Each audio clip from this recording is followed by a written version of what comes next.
Starting of 2025 academic year, secondary school will no longer have Form 1 admission, marking a departure from the norm of the past 4 decades. Nearly a million candidates who sat the 2023 Kenya National of Primary Education (KCPE) were replaced in Form 1 at various categories from secondary schools, national, extra-county, county and sub-county, which they joined in mid-January 2024. This replacement marked the end of an era in several fronts. These students were the last 844 cohort to sit for KCPE exams and transition to secondary school, and will also be the last to sit for the Kenya Certificates of Secondary Education (KCSE) in 2027. In the previous year, KCPE results were released and Form 1 replacement were completed before Christmas, allowing learners and their parents time to prepare for secondary schools. However, this tradition has now ended, and as the school begins today, January 6, there will be no admission for Form 1.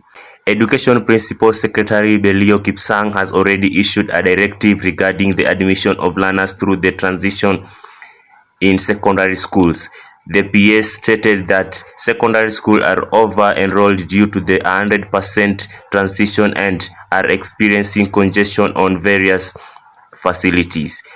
However, the PS directed that with the non-admission of Form 1 in 2025, schools should address congestion in both classrooms and dormitories as part of improving learning conditions. To this end, principals were prohibited from declaring any vacancies without the approval of the ministries, and those who were conducted interviews directed and to cancel the process. He said all transfers must be comply with the Basic Education Act 2013 Section 32 and Section 34 must be approved by the ministry's officials. No person shall, while admitting a child to the public school as a basic education institution, collect any admission fees, Section 32 of the Act states.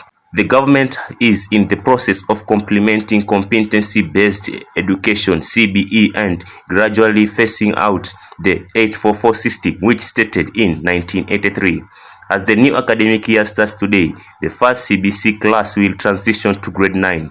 The process of streamlining their summative assessment, dubbed the Kenya Junior Secondary Education Assessment (KJSEA), is already underway. KJSEA will be taken at the end of the year and will also play a significant role in shaping their future careers. Initially, junior schools were domiciled in secondary schools by following complaints and concerns raised by various education stakeholders. It was placed at primary schools. In 2022, President William Ruto constituted the Presidential Working Party on Education Reforms to review CBC to address concerns of access, relevance, transition, equity, governance, finance, and equality in education, training, and research. This report was premised on effective implementation of competency-based education, which promotes an individual's well-being and acquisition of capabilities, skills, and values in order to contribute meaningfully to the economy and society. The government introduced CBE in Kenya in 2017. Reporting from Simon McQueen.